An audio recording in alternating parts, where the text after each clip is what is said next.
하나님의 자녀들에 있어서 가장 큰 복 중에 하나는 하나님을 볼 수 있다는 것입니다.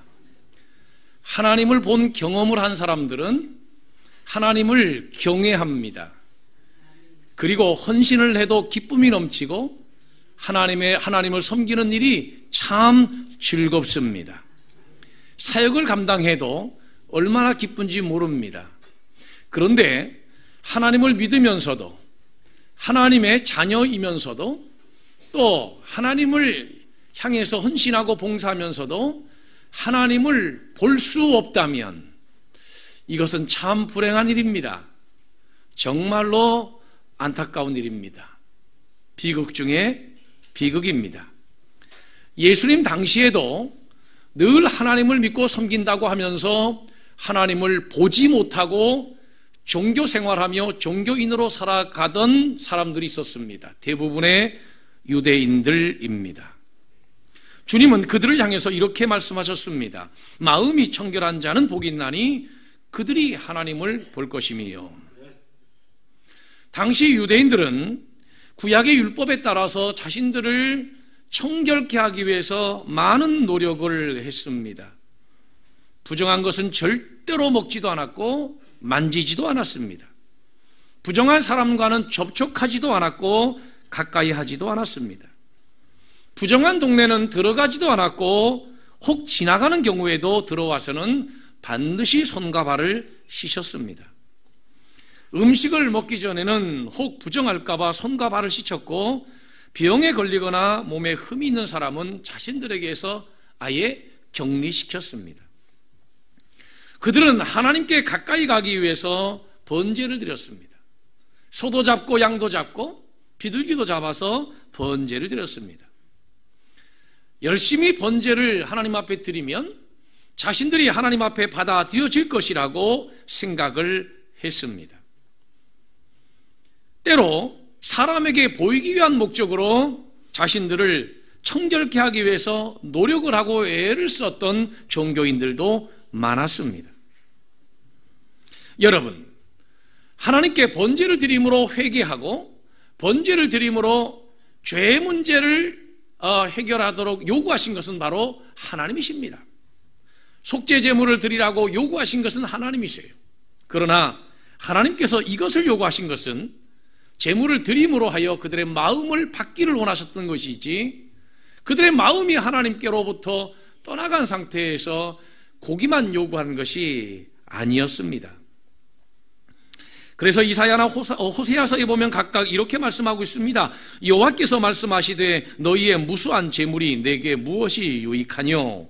나는 순양의 번제와 살찐 짐승의 기름에 배불렀고 나는 수송아지나 어린 양이나 순염소의 피를 기뻐하지 아니하노라. 나는 인애를 원하고 제사를 원하지 아니하며 번제보다 하나님을 아는 것을 원하노라.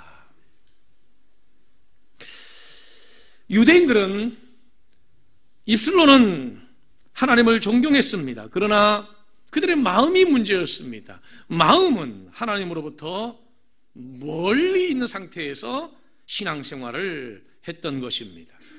그들은 하나님이 주신 계명을 열심히 지킨다고 했습니다. 그러나 정작 그 계명이 가르치는 바 궁극적인 목표인 메시아 예수 그리스도에 대해서 관심 갖지 않았습니다. 자신들을 청결케 하기 위해서 자신들 스스로 노력을 많이 한 것은 사실이지만 이것의 중심에는 다른 사람들에게 보이고 싶어하는 다른 사람들과 비교하기 위한 목적으로서 자신들을 깨끗게 보이기 위해서 자신들의 신앙을 증명하기 위해서 애를 썼던 그들의 껍데기 신앙도 우리 주님은 알고 있었습니다.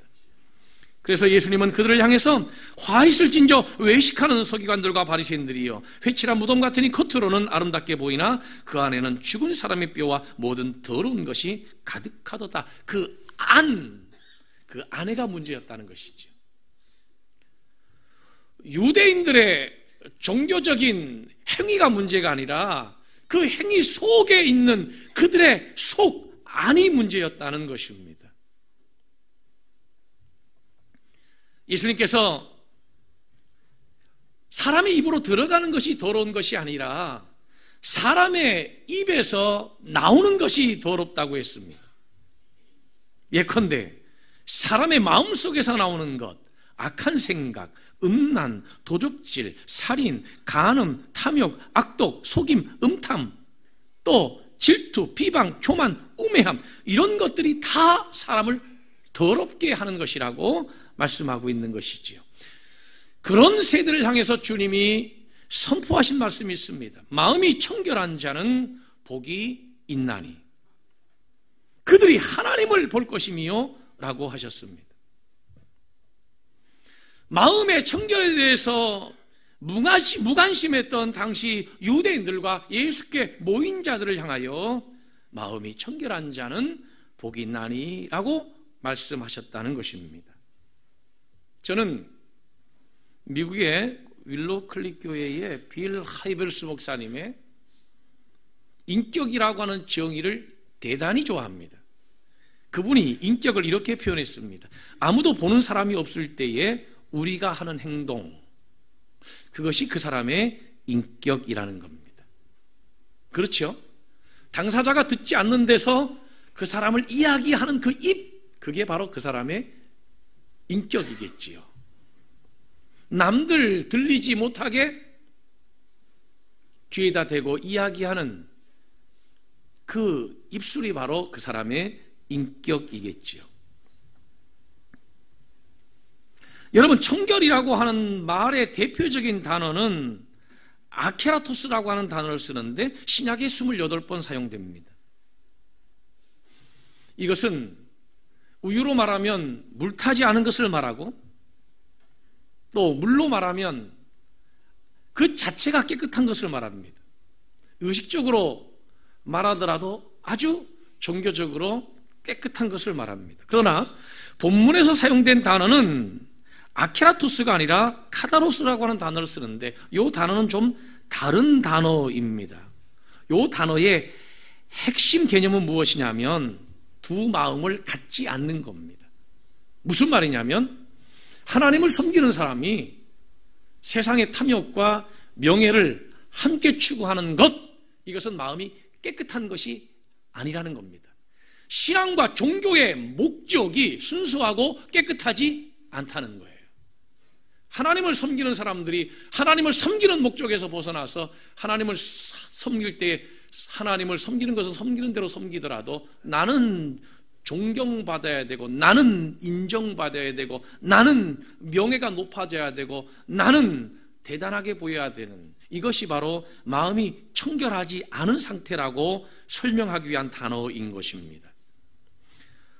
더 재미있는 것은 이 청결이라고 하는, 오늘 본문에 이 청결이라고 하는 이 카다로스라고 하는 단어는 본래부터 깨끗한 상태를 말하는 아케라토스와 구별되는 단어인데, 예컨대 이런 겁니다. 옷이 한 번도 입지 않아서 깨끗한 옷이 아니라 더러운 옷인데 빨아서 깨끗해진 상태, 그게 바로 카다로스라고 하는 단어의 의미입니다. 또 순금이 처음부터 100% 순금이 아니라 24번 불 속에 넣었다 뺐다 하면서 정련의 과정을 거쳐서 순금이 된 그 순금의 상태, 이것이 바로 아케라토스입니다. 또 예컨대 처음부터 깨끗한 곡식이 아니라 밭에서 추수할 때는 쭉정이도 있고 껍데기도 있고 또 잡티도 있습니다.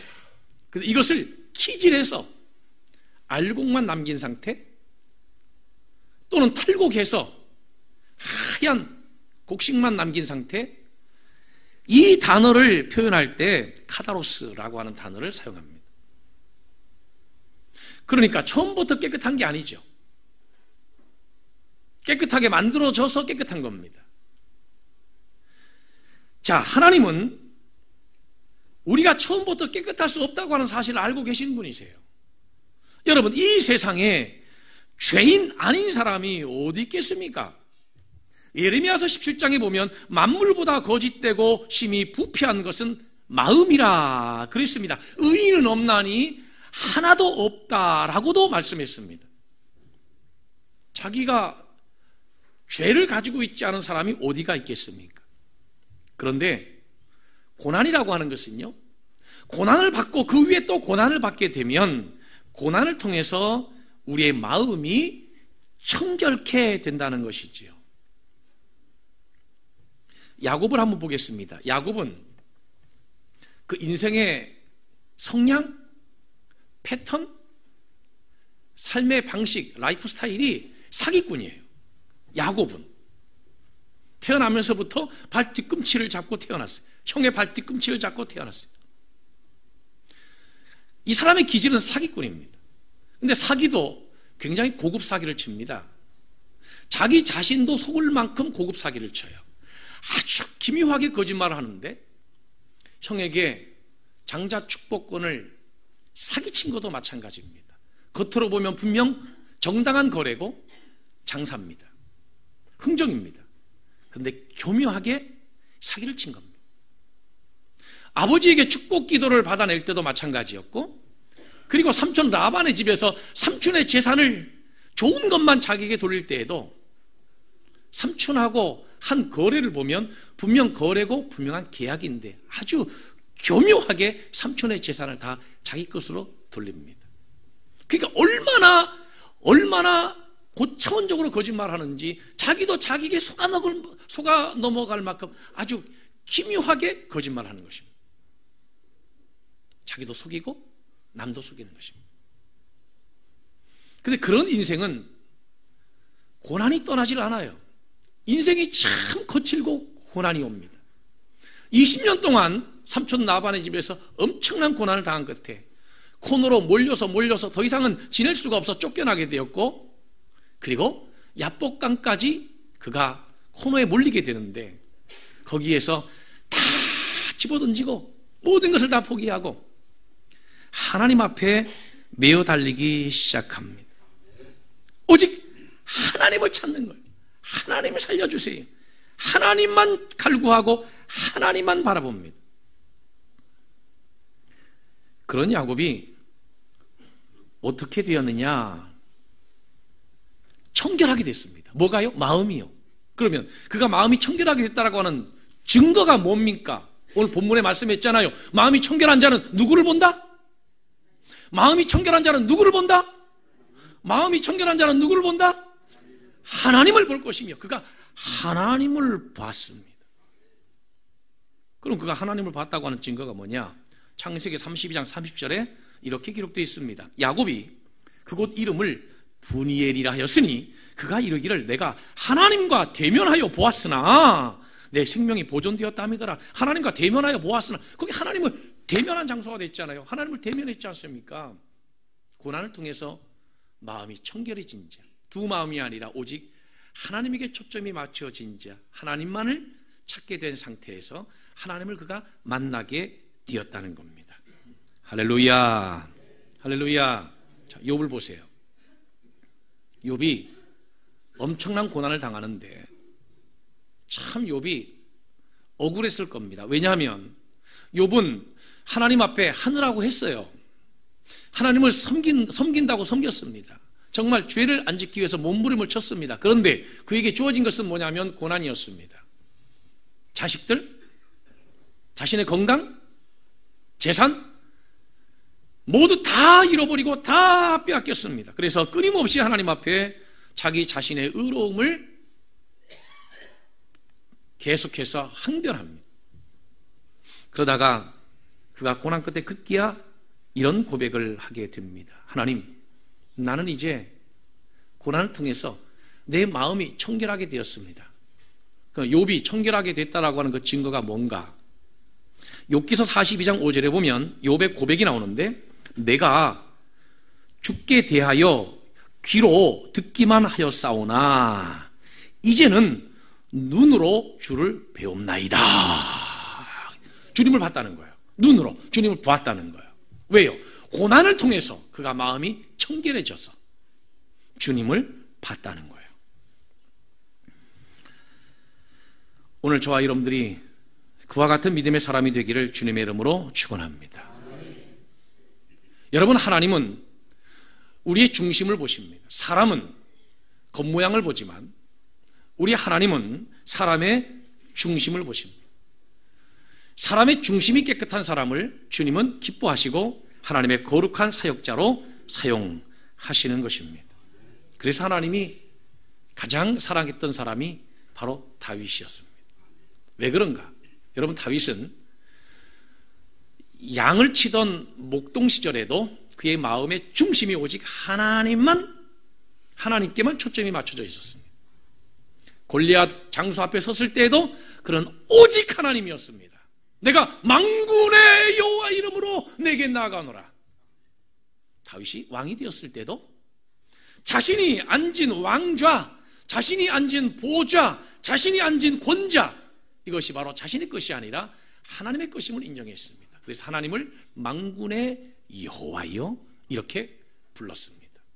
모든 군대의 영주, 왕이라는 거예요. 하나님께서 진정한 왕이고 자신은 그의 신하라는 겁니다. 자신이 하나님의 나라의 분봉왕은 될 수 있어도 절대 황제는 될 수 없다고 받아들였던 것이 바로 다윗입니다. 끝까지 그랬습니다.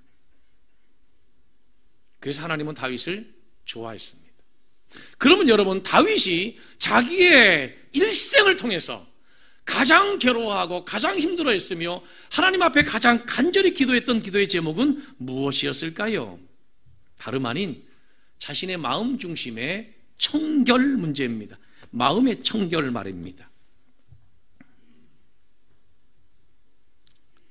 그래서 다윗이 하나님 앞에 기도할 때에 무엇이라고 기도했는가? 하나님, 내 속에 정한 마음을 창조하시고 내 안에 정직한 영을 새롭게 하소서. 시편 51편인데요. 이거 다윗의 시라고 되어 있어요. 보세요. 다윗의 시라고 분명하게 되어 있어요. 다윗은 다른 것에 대한 갈등과 고민이 아니라 하나님, 내 마음이 좀 정한 마음이 되게 하시고 내 마음이 정직하게 도와주세요. 내 마음이 청결하게 도와주세요. 이렇게 하나님 앞에 구하고 기도했다는 것입니다. 이런 갈등과 이런 고민, 이런 기도의 제목이 있는 사람은 신앙이 살아있는 겁니다. 나침판이요, 살아있는 나침판인지 죽은 나침판인지를 구분해 보려면 나침판의 끝을 보면 압니다. 살아있는 나침판, 자성이 살아있는 나침판은 그 나침판의 끝이 계속 떨어요. 왜 떠는 줄 아십니까? 북극을 찾기 위해서 떠는 겁니다. 북극. 나침판의 끝이 북극을 찾기 위해서 계속 떠는 거예요. 진짜 살아있는 신앙은 내적 갈등이 있기 마련입니다.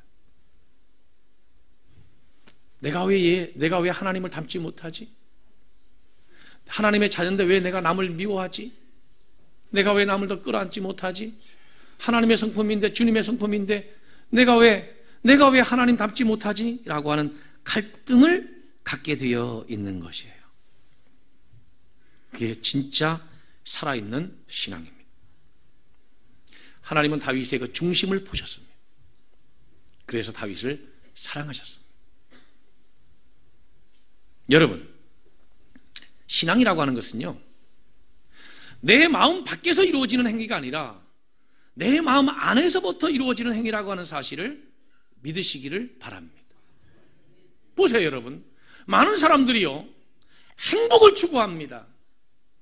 나는 그것을 해야 행복하고, 나는 그것을 가야 행복하고, 나는 그것을 얻어야 행복하다? 과연 그럴까요? 이 사람의 착각이 거기서부터 이루어지는 거예요. 사람이 똑똑하고 지혜롭다고 하는데 사람이 어리석다고 하는 증거가 바로 거기 있는 거예요. 여러분, 정말 내가 갖고 싶은 거 가지면 행복해질까요? 내가 완전한 환경 속에 들어가면 행복해질까요? 아니면 내 주변의 환경을 내가 원하는 가장 완벽한 것으로 만들면 내가 행복해질까요? 행복할 수 없습니다. 왜냐? 아담과 하와는 가장 완전한 환경에서도 타락했습니다. 범죄했습니다. 가장 완벽한 환경인 에덴 동산에서 아담과 하와가 어디에 있었습니까? 나무 뒤에 숨어 있었습니다.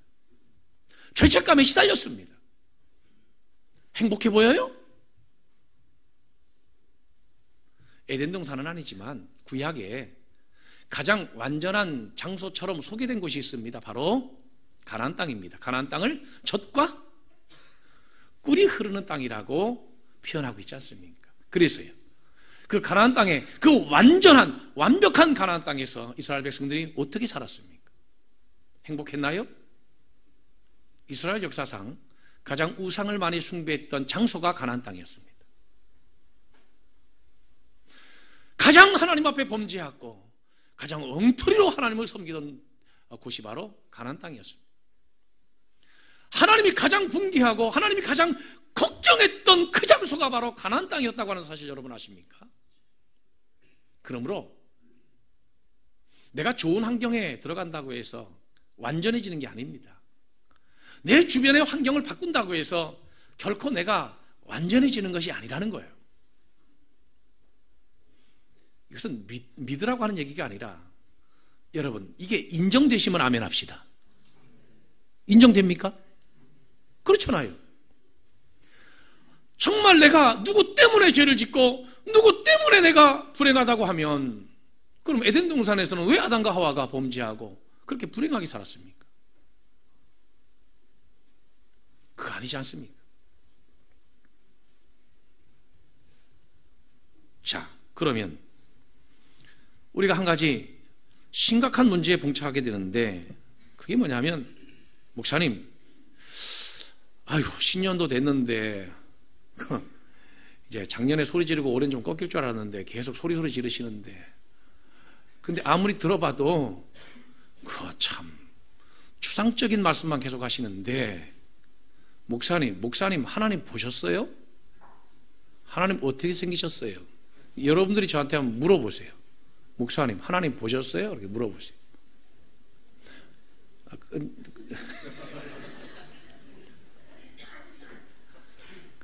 저도 여러분에게 여쭤볼게요. 여러분 하나님 보셨어요? 보셨어요? 그러면 누가 아멘하셨지?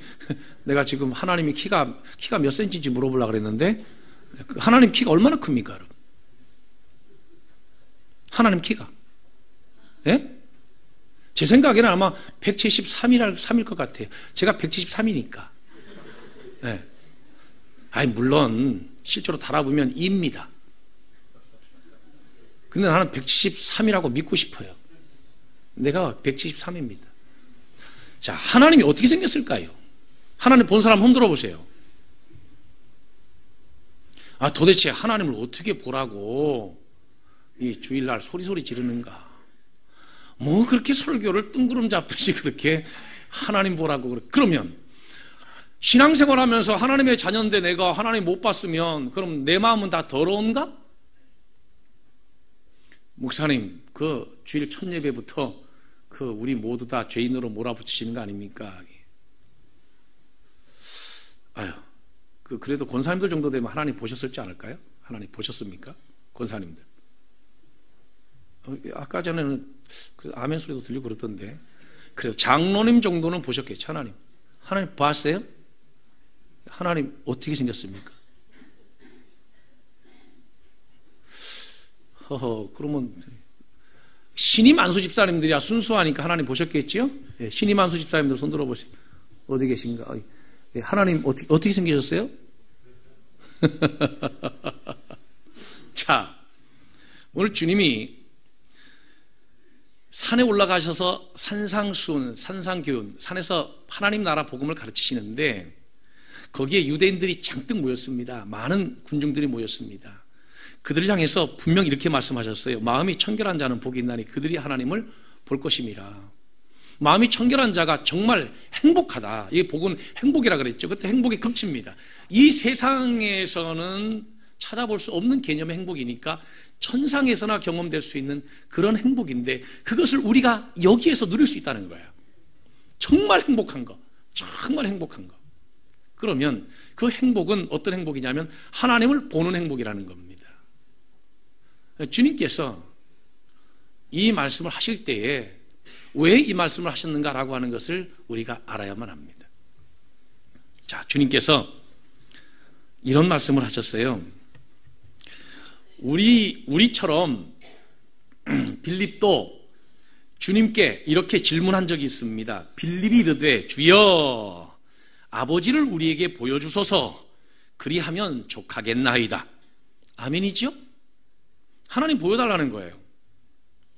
이때 예수님께서 대답하십니다. 나를 본 자는 아버지를 보았거늘 어찌하여 아버지를 보이라 하느냐? 내가 아버지 안에 거하고 아버지는 내 안에 계신 것을 네가 믿지 아니하느냐? 산상수훈을 가르치고 계신 예수님이 누굽니까? 하나님의 아들이시죠? 동시에 하나님이신데 인간의 몸을 입고 이 땅에 오신 하나님이세요. 그래서 인카네이션, 성육신하신 하나님이라고 말하는 겁니다. 자, 지금 예수가 인간의 몸을 입으시고 이 땅에 오신 하나님이세요. 그 하나님이 지금 그리스도가 되셔서 이 땅에 오신 것입니다. 그런데 그 예수를 멀끔히 쳐다보고도 그 예수에게 배우고 있으면서도 예수가 하나님인지를 보질 못해요. 유대인들이요. 왜요? 그들은 신앙생활이 아니라 종교생활이었기 때문에 그렇다는 거죠.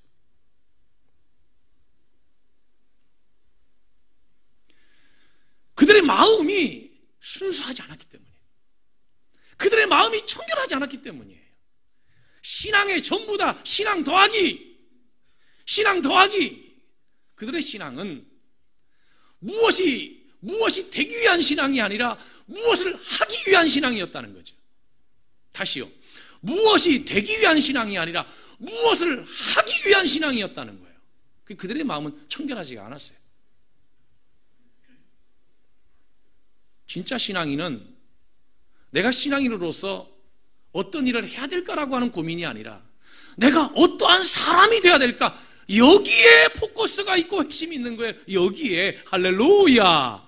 내 자체가 빛이고 소금인데 이 염기와 이 광량을 유지하는 것, 그게 바로 신앙의 생명이거든요. 내가 예수를 얼마나 닮느냐, 내가 얼마나 하나님의 성품을 닮아가느냐, 그것을 붙들고 씨름하는 것이 종교인이고 그리스도인이어야 된다는 것이지요. 그래야 우리의 신앙이 하나님을 보게 된다는 겁니다. 하나님을 바라보게 된다는 겁니다. 즉 신앙이라고 하는 것은 내 마음 밖에 있는 것을 붙들고 씨름하는 것이 아니라 내 마음 속에 있는 것을 붙들고 씨름하는 거예요. 왜 나는 더러울까? 왜 자꾸 나는 거짓말하지? 왜 나는 정말 하나님을 닮지 못할까? 왜 나는 예수 닮지 못할까? 왜 나는 예수를 30년 믿었는데 왜 내 마음속에는 예수가 없을까?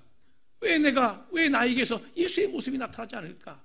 도대체 내 입은, 내 눈은, 내 귀는, 내 생각은 왜 예수와 상관없는가? 왜 내가 예수 닮지 못하는가? 가슴을 찢고 몸부림치고 갈등하는 것, 그것이 바로 종교인이고 그것이 바로 신앙인이라는 거예요. 주님은 그것을 가르치는 것이에요. 이것이 먼저 이루어져야 그 다음에 사도행전의 역사가 나타나는 거예요. 그런 신앙의 고백자들을 통해서 주변에 전파되는 것이 있는데 그것이 바로 하나님의 나라 복음 전파라는 거예요. 할렐루야. 할렐루야. 그게 신앙인데.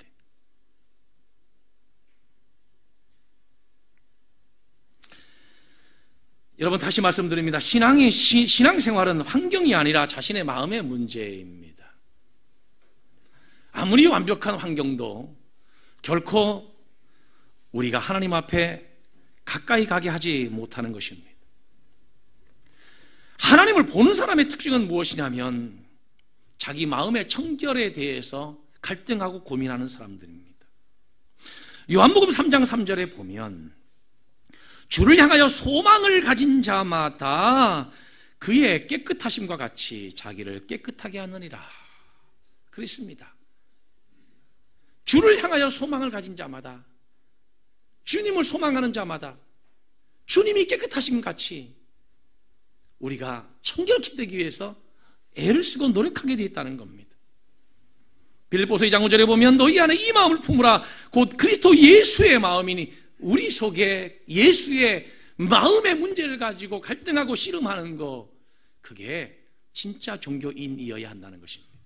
목회자도 마찬가지고, 내가 얼마나 엄청난 하나님의 일을 할 것인가, 내가 얼마나 어마어마한 영향력을 가진 직분자가 될 것인가 라고 하는데 에너지 소진하지 말고 내가 하나님 앞에 어떤 사람이 될 것인가, 하나님 보실 때 내가 어떤 사람이 될 것인가, 존재에 대해서 갈등하고 고민하는 것, 그것이 바로 신앙의 기초이어야 된다는 것입니다. 다음 주에 우리 새벽 부흥회 합니다. 성령의 은혜를 받아야 하는 진짜 이유가 뭘까요? 성령은 우리 마음속을 깨끗하게 하는 영이고 굳어있는 마음을 제하고 부드러운 마음을 주는 영이에요. 우리가 성령의 은혜를 받아야 되는 이유가 뭡니까? 우리의 마음을 새 마음으로 고치고 바꾸기 위한 것이에요. 에스겔서 36장에 보면 26절에 성령에 대한 예언이 나오는데 또 새 영을 너희 속에 두고 새 마음을 너희에게 주되 이렇게 되어 있습니다. 너희 육신에서 굳은 마음을 제하고 부드러운 마음을 줄 것이다. 진짜 신앙은 뭐냐면 마음 밖에서 이루어지는 것이 아니라 마음 중심에서 이루어지는 거예요. 여러분, 신약 성경에서 가장 왕성하게 하나님 앞에 쓰임받은 한 사람을 꼽으라면 누구를 꼽을 수 있을까요? 우리는 쉽게 추측할 수 있지 않습니까? 사도 바울 말입니다. 여러분, 사도 바울이 하나님을 봤을까요? 못 봤을까요? 봤지요. 여러분, 사도 바울은 무엇을 가지고 씨름한 믿음의 사람인 줄 아십니까? 전도요? 아니요. 전도 전에 먼저 갈등했던 갈등이 있습니다. 그것이 로마서 7장 말씀입니다. 갈등에 대한 해결을 고백한 말씀이 있습니다. 그건 로마서 8장 말씀입니다. 로마서 7장에 바울이 어떤 문제를 끌어안고 씨름을 하냐면, 오호라 나는 곤고한 사람이로다. 이 사망의 몸에서 누가 나를 건져내랴. 내 한 마음은 하나님의 율법을 지키고 하나님의 말씀대로 살려고 하는데 내 육신이 자꾸 육신대로 살도록 나를 잡아맨다는 거예요. 사도 바울의 갈등과 고민은 무엇이냐면 자기의 마음속에 두 마음이 싸우는 이 갈등, 이것이 가장 큰 갈등이었습니다. 사도 바울이 정말 살 수 없을 정도로 괴롭고 마음이 안정이 안 될 정도로 힘들고 어려웠던 것은 두 마음에 대한 갈등이었습니다. 사도 바울의 신앙이 에베소나 고린도에서 이루어진 것이 아니라 자신의 마음속에서 먼저 이루어졌다는 거예요. 그게 진짜 신앙이에요. 한국교회가 왜 기복주의화되고 신비주의화 되는 줄 아십니까? 신앙생활이요, 마음에서부터 싸우지 않고요, 마음 밖에 있는 것 갖고 싸우는 교회가 되면서부터 교회가 기복주의가 되는 거예요. 우리 교인들이나 이런 설교 듣지요. 다른 교회 가면 이런 설교 안 듣습니다. 다른 교인들은요. 재미있어요, 이런 설교가? 앉아서 1시간 내내 혼나기만 하는데 뭔 재밌겠습니까? 어떻게 해야 그러면 이 설교가 재밌게 들릴 수 있느냐? 마음이 청결한 자는 하나님을 보니까 하나님의 역사를 봅니다. 하나님 앞에 회개하면 하나님이 하늘을 물려주시고 엄청난 축복을 주실 것입니다. 아멘! 다 뒤로 넘어갑니다. 그러면 교회도 부흥된다고 합니다. 그런데 이 말씀의 뜻이 그런 뜻일까요?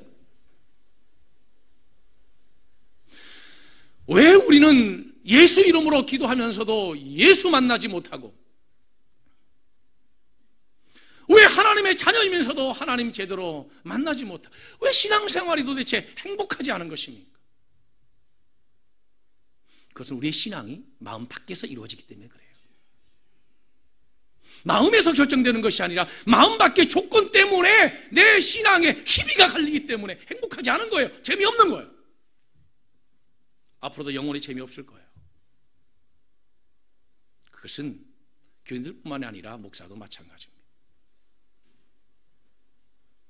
목사가 땅 사서 교회 짓고 교인 불어나는 거 기뻐하면 그거 기뻐하지 않을 조건은 아니겠으나 그것이 종교인의 본질은 아니잖아요. 그것으로 행복을 기대한다고 하면 목회에 지쳐서 못합니다. 내가 목회 지금 몇 년 했는데 작년보다는 올해 그래도 아주 조금 나도 잘 못 느끼지만 그래도 조금 주님 마음 알 것 같다. 하나님이 이런 생각이었나 보다. 거기에서 내가 하나님 앞에 감사하고 거기에서 하나님께 영광 돌리고 거기에서 기뻐한다면 그것은 종교인일 수 있는 거지요. 할렐루야? 맞지 않습니까? 그게 신앙이잖아요. 신앙은 거기서부터 출발해야 되는 거예요. 그래서 예수 10년 믿은 사람보다 20년 믿은 사람은 2배로 예수와 닮아야 되는 겁니다. 예수 수십 년 믿어도 못된 사람은 못됐어요. 아주 못됐어요. 아주 안 돼. 이거 왜 그러냐면 신앙의 희비가 마음 밖에서 이루어지기 때문에 조금 심하게 말하면 믿음 안 들어가는 거지요. 믿음이라고 하는 것은 하나님과의 나와의 관계를 통해서 이루어지는 것인데, 그리고 그 관계를 통해서 얻은 믿음에 대한 고백과 표현이 신앙 공동체 안에서 일어나는 것인데, 신앙이 마음 밖에서 이루어지는데 무슨 신앙생활이 되겠어요. 그렇게 신앙이 이루어진다면 교회가 커서 뭐 할 거예요? 내가 대단한 일을 해서 뭐 할 거며, 내가 완장 차서 뭐 할 거며, 내가 총회장 돼서 뭐 할 거예요? 그게 뭡니까, 여러분? 진짜 그게 신앙이라고 생각하십니까? 자, 새해 첫 주일부터 소리 지른 거 정중하게 사과를 드리면서 말씀을 마무리합니다. 여러분, 올 한 해 저하고 여러분하고 행복하게 신앙생활 하십시다. 네. 할렐루야. 네. 불의한 것에 관심을 갖지 말고 내 마음에만 관심을 가지라고 하는 그 말씀은 아니잖아요. 신앙이라고 하는 것이 내 마음속에서부터 이루어져서 그것이 밖으로 표현되어야 된다라고 하는 것을 말씀드리고자 하는 것입니다. 예수 놓치지 마세요. 우리가 뭐 때문에 교회 다닙니까? 왜 우리가 성경을 봅니까? 도대체 우리가 뭐 때문에 이렇게 하나님 앞에 예배드립니까?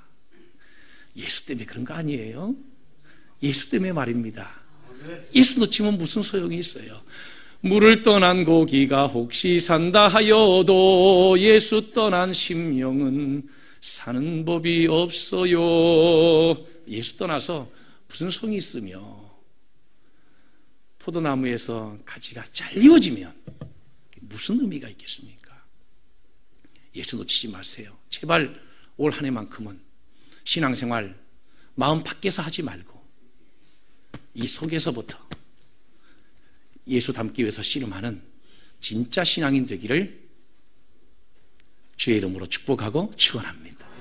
그래서 올 한 해는 정말 행복한 신앙생활, 행복한 믿음 생활 할 수 있는 저와 여러분들 되기를 축원합니다. 축원합니다. 축원합니다. 기도하겠습니다.